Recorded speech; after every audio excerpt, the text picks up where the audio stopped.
กับสบายดีเบิร์ตุกูทุกคนเนาะวันนี้มาพบมาพอกับข่าวพระเจ้าคือเก่ากับมิสเตอร์ตอนขี่บางพุ่มเนาะวันนี้จะพาทุกคนไปเกี่ยวเข่าเนาะอยู่หน้าน้องจอกว่ามันสีงามหรือกี่หลายหรือว่าเกี่ยวหยาเกี่ยวง่ายได้ไรเฮาก็จะไปเบิ่งน้ำกันเนาะทุกคนเดี๋ยวจะพาไปเบิ่งหลายยืนเงียวเกี่ยวเข่าเนาะทุกคนไปเบิ่งน้ำกัน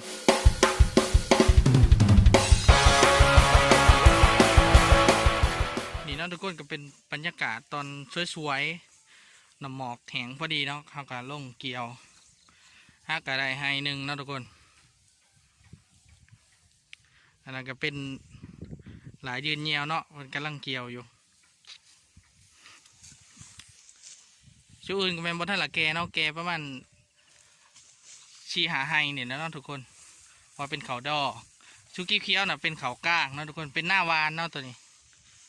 บ่งามปะไหนหญ้าลายแต่ตัวดำน่ะอยู่วู้เนาะทั้งเนื้อผู้ทั้งไฮใหญ่ๆผู้ละงามอยู่นะทุกคนนี่นะทุกคนตัวนี้ก็เป็นหน้าวานนะทุกคนทัวหน้าวานปีนี้งามเติบใส่ได้เนาะปีหน้าต้องใช้มีแผนวานอีกนะทุกคนมันก็เป็นการประหยัดให้งานประหยัดงบประมาณในการใส่ใจของเราเนาะแต่เราเห็ดหน้าวานแต่ว่ามันจะลำบากเวลาเกี่ยวนะทุกคนแล้วมันสิหยาจักหน่อยแต่ว่าเราเกี่ยวใส่จักปันเนาะก็ธรรมดาเนาะหูหยาออกได้หนึ่งก็ได้พอแต่มันหมัดง่ายเลยพ่อแล้วจะไปดีเมื่อยอยู่บ่ ฮะห่อนอยู่บ่เอาว่าวนะแม่ห่อนอยู่ ว่าวคือเสียเอี่ยวเนี่ยนั่นก็เป็นมหาดวงเนาะ เป็นมาเกี่ยวซอยมือนี่เป็นอ้ายเนาะอันนี้หลายยืนเงียวด้วยทุกคนยันบ่จือข้าพเจ้าบริเกี่ยวหรอกเนาะข้าอัดคลิปอยู่ เกี่ยวไปโหลดที่การสองคนเนาะเป็นได้ปีนี้หลายยืนเงียวเกี่ยวหยากหรือเกี่ยวไงฮะหยากเป็นยังคือหยากเขาหน้าวานมันหยาลายเนาะหูซึกคือสิเปื่อนไปได้มันคือเปื่อนแต่เขานี่น้ำถ่วมห้ากระบกเนาะพี่น้องเนาะคือว่าเศร้าให้เศร้าหน้าเฮาปีนี้เจ็บสับหนำใจร้ายเติบเนาะเกี่ยวกับเสพดากไปพอเพื่อทำกระถึกนึกน้องหยากระไรนะทุกคนแดดกระแดดบัดแดดกระแดดโพดบัดฝนกับฝนโพดนะทุกคนคือว่าเศร้าหน้าเฮาปีนี้กะเมื่อยร้ายเติบแล้วเนาะบางคนกะจนจมน้ำเนาะจนออกงอกกับไม้กับมี่คือหน้าเสียเอี่ยวเพื่อนเนาะอยู่ทั้งเนื้อพุ่นหน้าตาเอี่ยว หน้าเสียเอี่ยวเพื่อนเนาะเพื่อนกะ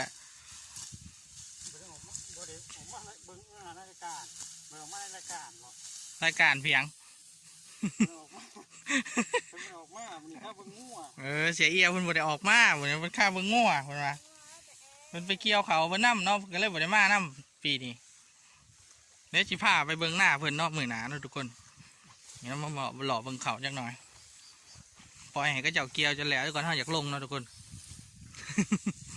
ถ่วมเบิดเนาะทุกคนผูทั้งเนื้อทั้งไก่ๆเวลาถ่วมเบิดน้ำทั้งกระบกดีแต่มันบ่ล่มเนาะทุกคนน้ำลวดเบิดได้มันบกลงไข่แต่มันบ่ล่มเนาะทุกคนก็เลยเห็นสภาพก็ยังไข่ๆแน่เนาะคือหน้าคนอื่นแห้งเป็นไตโตนก็เจ้าเนาะเลือน้ำเลยแล้วก็ท่วมจนจมน้ำหน้าเสียเอี่ยวละ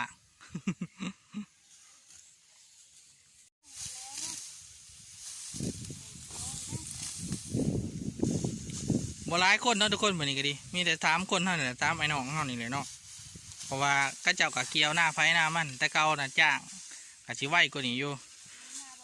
นี่หน้าบ่หลายนี่แล้วมันแก่บ่หลาย1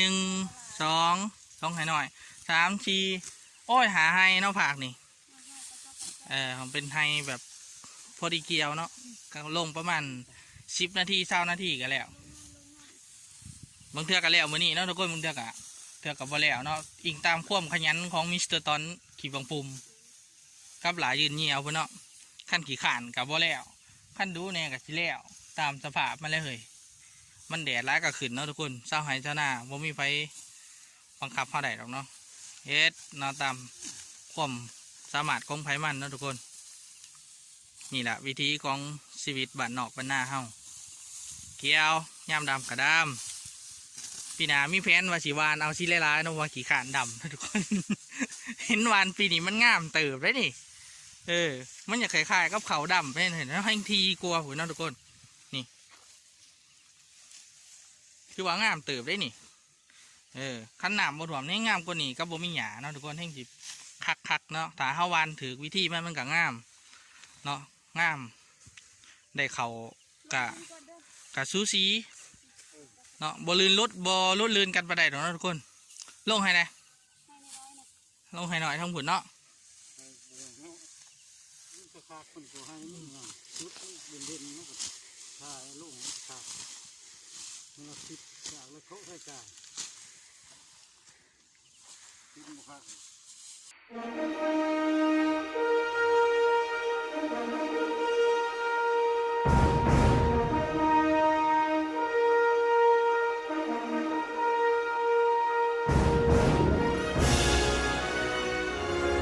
ก็ยันไปแล้วให้นึ่ง อะไรพี่น้องเด้อมาเกี่ยวเข่าเด้อ ต้องให้น้อย ต้ม ปะ ไก่ให้กินดอกไก่ร้ายเนี่ยนามิสเตอร์ตอนเอามาลงให้นี่เลยนะ ให้น้อยหนึ่ง ให้หน่อยๆเนาะทุกคนเนี่ยหมอมให้หลายยืนเงียบผู้เดียวก็ได้ ลงตอน เอาหน้ามาเลยเด้อ เนี่ยมาตั้งในห้องนี่ก็ได้นี่ หน้าไม่แต่ให้หน่อยๆเนาะทุกคนพอดีเกี่ยวประมาณ10 นาที20 นาทีเนี่ยเนาะน้ำท่วมทุกคนมันจะเลยอันนี้เนี่ยจังหน่อย ป้าไงกลุ่ม มันแดดได้หนึ่งแดด2 มือเลยลงมาเกี่ยวได้นะทุกคนมือเสื้อกับมือแรงกับกูเลยกูอะไรเนาะย่ามนี่ต้องผ่าน้ำผ่าน้ำพุนเพราะว่า ๆอีพ่อว่าชีเฮ็ดเขาปลูกด้วยจ้ะ อันนี้นะ คิวนั้นมันบ่ได้เขาปลูกฝนตกห้ามเพราะ อันนี้บ่ห้ามบ่ โอ้มันจะทันได้ห้าม บ่ท่านได้ข้าวปลูกกันเนาะทุกคนเพราะว่าหน้ามันหนามถ่วมเบิดเดี๋ยวเอาไว้เป็นข้าวปลูกยันบ่งามจะกี่ได้ให้ได้แล้วเดี๋ยวนี้กับประมาณ จังโมงอะไร11 โมงยังเนาะทุกคนท้องบ่หรือว่าท้องไม่ยั้งเลยเนี่ยเปิดมึงดูฮะถือฟ้าจักเดือนแล้ว ซื้อผ้า จักเดือนแล้วแหละ ข้องโย ท้องอยู่ ข้องโย ผ่านไปประมาณ2 ชั่วโมง3 ชั่วโมงเนาะทุกคนเท่ากับเกี่ยวได้ประมาณ4 หาให้หน่อยนะเนาะถามคนเท่าเดี๋ยวกะสิพักเที่ยงเลยเนาะทุกคนว่ามันแดดแหละพักก่อนเนาะ ติ๊กน้ำเลย เกี่ยวนี่ถือเกี่ยวนะเดี๋ยวจะพาทุกคนไปยามตอดเนาะทุกคนหายามตอดกันเนาะเพื่อเอาปลาเมื่อเหม็นกินแรงมึงเถื่อกะจะเห็ดกินเพลนเลยเนาะมืออู้เพราะว่าเนี่ยเตอเพิ่นใส่อันนั้นไหวเนาะใส่ตอนไหวเนาะทุกคนยามนี่ปลามันลงกับพ่อได้กินเนาะแหลวแรงแหลวเพลนหยอดได้ธรรมศาสตร์บ้านเฮาเนาะอยู่ตามไฮตามหน้าง่ายๆเนาะหากินแบบง่ายๆมึงเถื่อกะสีตำหมกฮุงเนาะทุกคนเดี๋ยวมาผักผ่อนจักหน่อยแล้วก็พาไปหา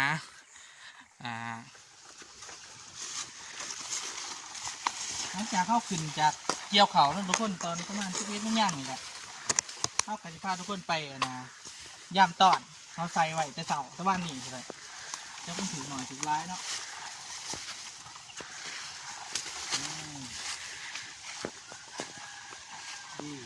ดู ใส่อยู่ว่าจัก เลือกสูตรบนรถทุกคนเดี๋ยวจะหือเบิ่งเนาะพยายามตอน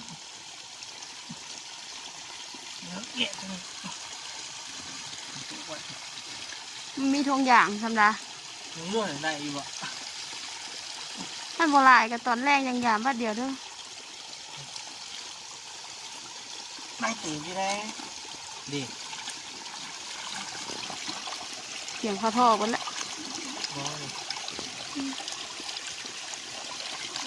นี่นะทุกคนปลานี่ปลาเค็งปลากระเดิด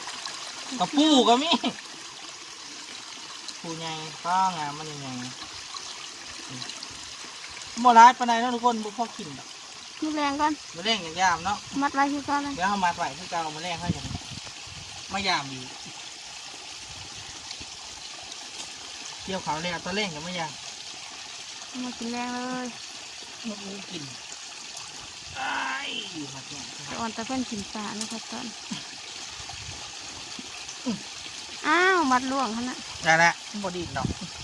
ที่นี่เป็นเขากลางแล้วทุกคนมันมาถ้าหนักแกปลาไหลอีกประมาณ2 ผิดเนาะใส่เนาะประมาณ2 ผิดอะไรแต่จะได้เกี่ยวแล้วทุกคนเอาเกียร์ตัวขาวดอตัวมันแก่ก่อนที่สุด คุณเด้อเหียงหน้าก็จะพูดแหละ ใกล้เจอเสียงหนากันแล้วต้องเข้ามาอยู่ผมกับนี่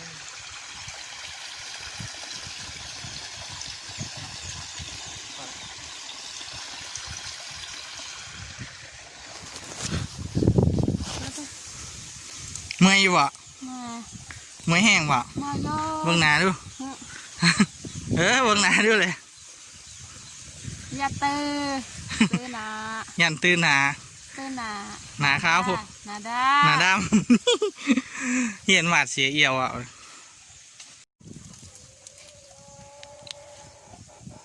แล้วตอนนี้เขาก็มาหอดเที่ยงแล้วทุกคนพี่พากันตำมะฮุงกินเพลนเนาะ ผมไม่เนี่ยกินนะวันนี้ป่ากับว่าได้ เห็นแต่มะฮุงนี่แหละเป็นอาหารหลักประจำตำแหน่งอยู่เที่ยงนามือคุกโดยหลายืนเงียวนะทุกคน มันไม่ยั้งเลยขาดใจเลยมันไม่ยั้งพอดี ตอนนี้กำลังเอาหมกเพชรใส่นะทุกคนกะรู้สึกว่า หลายคนอะ หลายเติบไปละเนาะเสพดากเลย เกี่ยวเขาว่าได้แล้ว นี่ร่มเกี่ยวเขาไปได้นะทุกคนเนี่ยจะทำการตำมะกุ้งให้เบิ่งนะทุกคนเอากระเทียมลงไปกระเทียมลงไปใช้เจ้าครัวกระเทียมไม่ยั้งเลยเขาเอิ่น หมักมันเผา หมากมันเผาเนาะโมเมนหัวมันเผาได้หมากมันเผาเนาะในกระตาเขากับจิมีร้ายเหนียวอยู่เนาะทุกคนนี่หมักเลนหมักนาวผักกาดมังกรลองกองโอ้หลายเหนียวเนาะทุกคนพอได้กินเนาะอยู่ตรงไหนตรงหน้าจะกลัวอะไรพักเทียมนะหัวหนึ่ง2 หัวเนาะแต่บร้ายเลยมันกินแห้งบ่มาพอละจากนั้นเท่ากะเห็นยังต่อ ใส่เป็นหนวดมาในน้ำตาล ใส่เป็นนัวน้ำตาลเชื่อปลาเด็กนั่นจะบอกอามาบอก เด็กต่ำคือเบิดแหละ ที่ประเดี๋ยวไม่ถึง ประเด็นไม่ถึงกับเด็กต่ำ เอาหน่อยไหมล่ะ เอามาในแมงนวลอ่ะ เชื่อ น้ำตาลกับปุ๊ดมาเนี่ย เอ้ยเอา โอ้ยหลงง่วงกับมีนึงไหมเป็นที่ซุก งวงกะมี่นี่จะเป็นนัวนะ ถ้าหนูเป็นนวลถึงเป็นนวลนั่นนะ ผงสุรสพระเอกเนาะ ปะขึ้นมาได้เลย พระเอกของตำบักหุงต้องมีสิ่งนี้เนาะนี่ ปะขึ้นนี้ อันนี้นุ่มโมโตะใส่แหนบใส่หน่อยเสียบหน่อยใส่ร้ายเสียบร้ายใส่ร้ายกะนั่นแหละคือเคยบอกกันถนัดใส่อีกเป็นนัวนะมันอยากนัว โอ้ย โอเคเอาจะมันหล่นบ่หล่นเนาะนี่เนาะสากกระเบือหัวใจรักของตำบักหุงก็ต้องมีสากกระเบือคือกันเบิ่งไหนถ้าต้องทำการล้างสาก่อนนะทุกคน ภาษาว่าใช้งานดู เขาได้ใช้เขาบ่ค่อยได้ใช้งานโดนปานใดเนาะตาม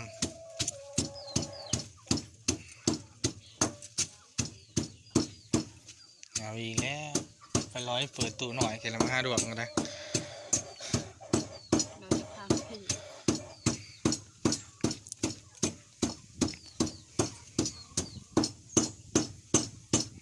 ตัวเพชรเนี้ยเนี่ย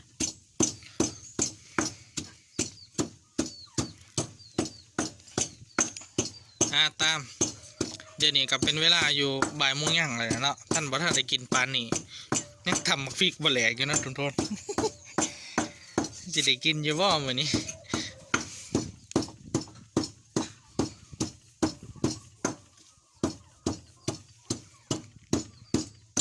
ตาม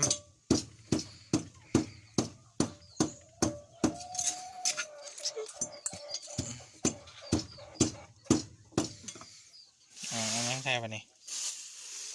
มีหมักเลนกับหมักนาวนะทุกคนเอ้ย เป็นเดี๋ยวแล้วน้องเล่น กินข้าวจะทิ้วรอดเลยเดี๋ยวนี้มามึงอย่างไรยังบ่เหลือเลยทำมึงไปเลย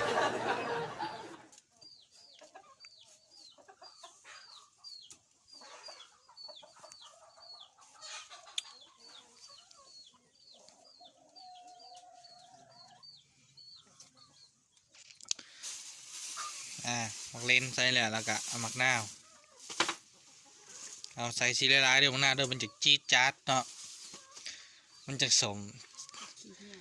แสบดาก ออกหอนคนบุบวับบุบวับได้ไปได้ก็ได้ใส่อีกเห็ดรสจุ่มรสหวานอะไรทั้งนั้นก็ได้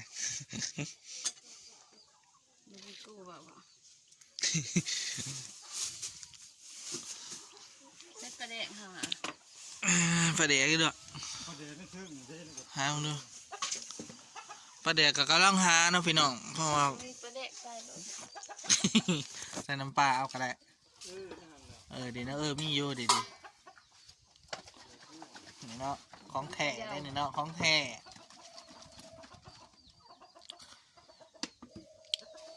จากนั้นเราก็ทำเอาอันนี้ก็ทำการเอาปลาแดกนะครับหรือว่าปลาลาฮิวคิว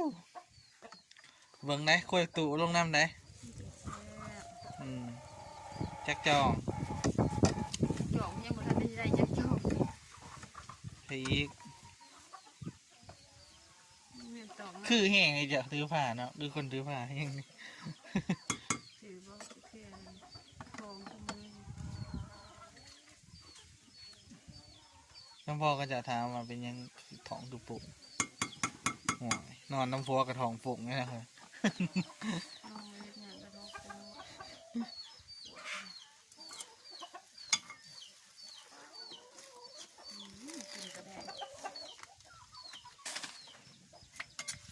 นี่ของกินจ้ามองก็มีนะทุกคนเขียมหมูถุงหนึ่งบะร้ายดอก มาหุงกับบะร้ายมาเลยนะทุกคนเพราะเขากินกัน3 คนเลย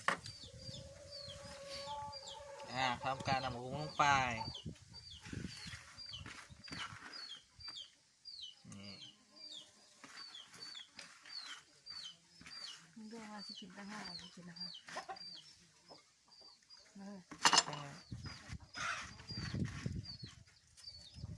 มีไม้เกลือน่ะ รอพ่อละ จางนะขนาดนี้ยังจางเลยจะมาอย่างเดียว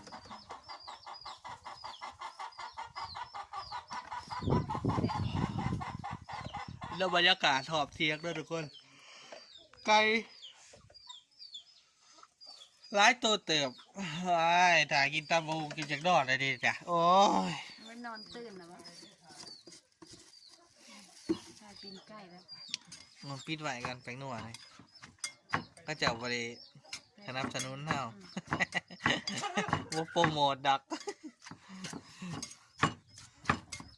ตาม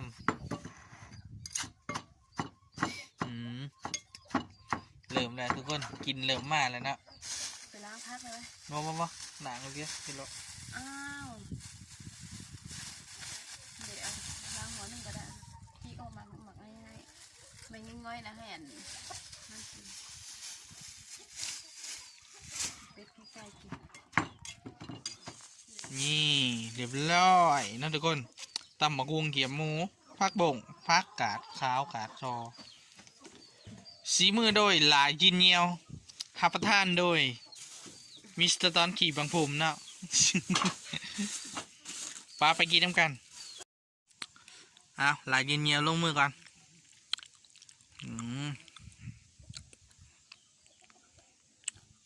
เป็นไง มันเรียกอะไรว่าตอดเงางอกนัวอยู่เอาฟงลงกันแหละ มาเด้อพี่น้องเด้อกินน้ำกันนะ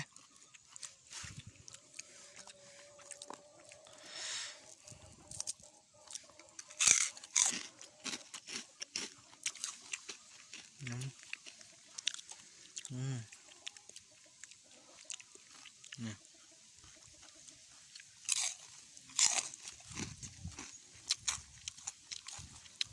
ไม่บอกแล้ว สำหรับคลิปนี้ก็ขอฝากไว้เพียงคำนี้ทุกคนอย่าลืมฝากกดไลค์กดแชร์กด Subscribe กดทัวร์จิ้งไข่กดหัวคิงหัวขากดหัวพวกบัวกดติดตามนำนะทุกคนบาย